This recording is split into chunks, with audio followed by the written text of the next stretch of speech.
Good evening, everyone. I'm Shabni Fibin. Before moving into the topic, I'd like to give a brief introduction about me.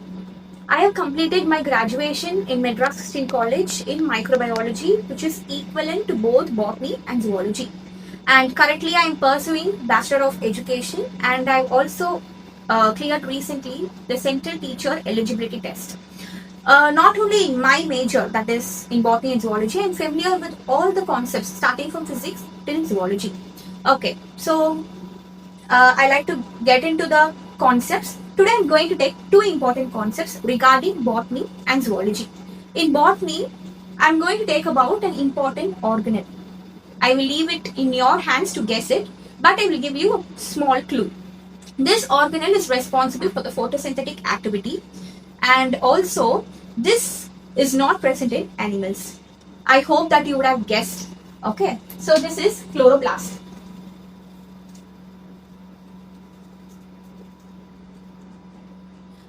Before moving to the chloroplast, I like to give the three different types of plastids.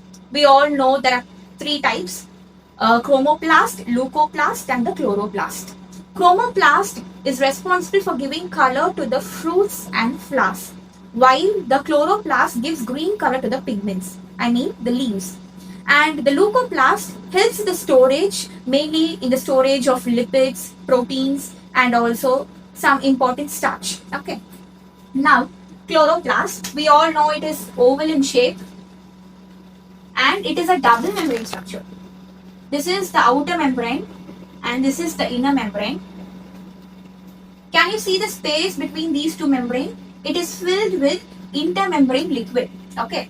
And inside the chloroplast, the space here, this is filled with stroma. This is also a kind of a fluid. It is a viscous fluid, alkaline and aqueous solution, which is similar to the cytoplasm, which is filled inside the cell. Okay. And here, inside the chloroplast, there is a sac-like structure here, like this. This is called as the thylakoid. Okay. Here in this thylakoid, the disc-shaped thylakoid only, the chlorophyll pigment, which is responsible for the photosynthetic activity, is present. Okay. The thylakoid, like 10 to 20 thylakoid, will be arranged in a linear manner. The whole structure is called as the grana. Okay. And in the chloroplast, not only a single grana will be present, a lot of grana will be present like this, okay. And each grana will be connected with a stalk-like structure which is called as the lamellae. Okay. We know the chlorophyll traps sunlight from the sun and we expire carbon dioxide, which is also used in this photosynthesis process, and oxygen, simultaneously water is released. Thank you. I hope that you have understood the anatomical structure of chloroplast. I am not teaching in depth because when you get into the chloroplast, there are different types of metabolic activities which is present, like Krebs, Kelvin cycle, everything. So let me dive into the zoology.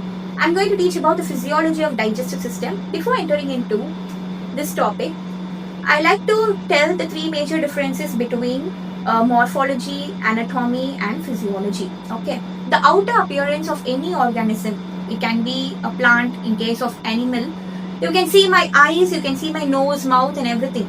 So without using any equipment like a microscope or without giving any type of process like dissection process, you are likely to see all my organs. So this is called as the morphology. Are you able to see my heart and lungs? No. So the study of internal organs is called as the anatomy. Then what is about physiology?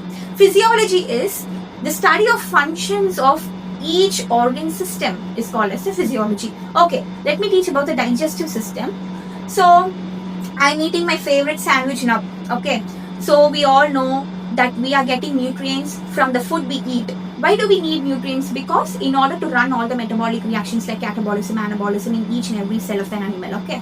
Now, the digestive system. First, the digestive system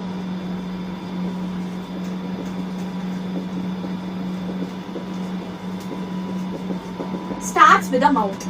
Here, a rough diagram only. A mouth. The digestive system starts with the mouth. A rough diagram.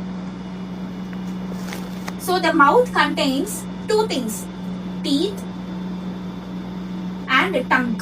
Okay. Teeth, we all know, we are thecodont, heterodont and diphodont. Okay.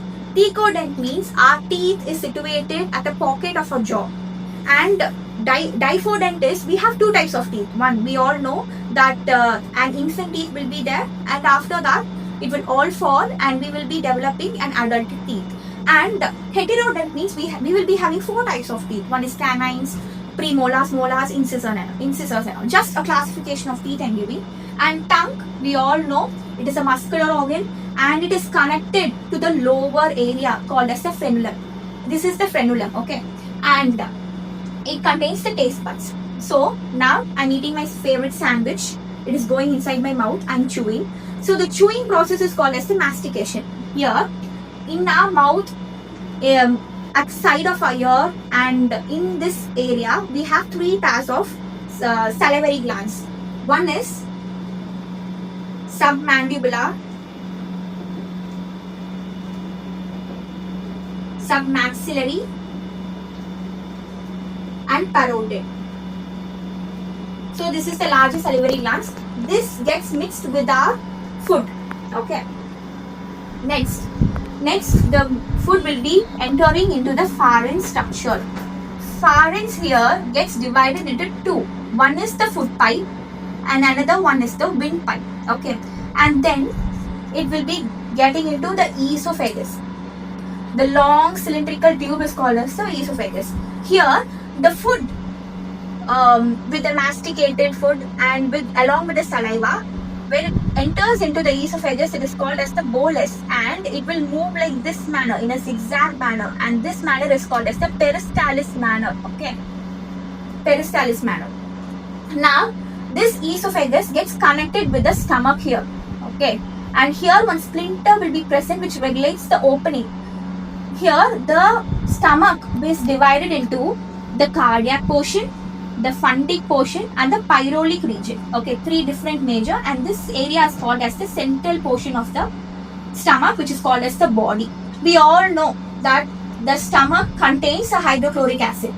The food from the esophagus gets enter into the stomach, and here the masticated food along with the HCl is called as the chyme. Okay, and now after this food gets entered into the stomach, then it enters into the small intestine, then large intestine. Just a rough diagram I will be telling about. This is the small intestine. Means there are three major parts of the small intestine: duodenum, jejunum and ileum. Okay, so our food gets into the duodenum. Maximum absorption take here itself. And one thing, the small intestine, the total alimentary canal, will be having four major muscular layers. The inner layer is called as the mucosa. Okay, and this mucosa contains a small distinctive features called as the villi or the microvilli. This absorbs the nutrients and it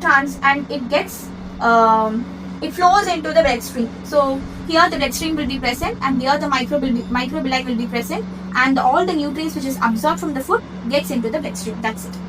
Then the other absorptions like water, minerals will be absorbed in jejunum, ileum and the large intestine. And the large intestine, not that much of information is there, but three major classification. One is cecum, colon and rectum.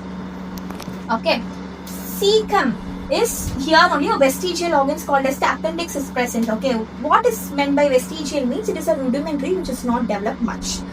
Colon and rectum, and the food we eat after getting digested, it will be in this rectum, and after that it will be getting out, excreted through the anus. And some important terms I will be telling you. In science, in medical terminologies and all, we won't say that food is swallowed. Food is deglutted. Okay, degluttation is the process of swallowing. And also, the overview I need to give is, in the total digestive system, two types of things is involved. One is the alimentary canal. What I am telling is from starting from the mouth till the anus, which is excreted. So this is the total thing is called as the alimentary canal. And also accessory glands like pancreas, gallbladder, liver, their bile juices also gets enter into the duodenum. Those juices also is involved in the digestion process. I hope you have understood both the topics, the anatomical structure of the chloroplast as well as the physiology of the digestive system. As it is a demo class, I have given a gist of both the topics. Thank you for giving me this opportunity. Thank you for watching my video.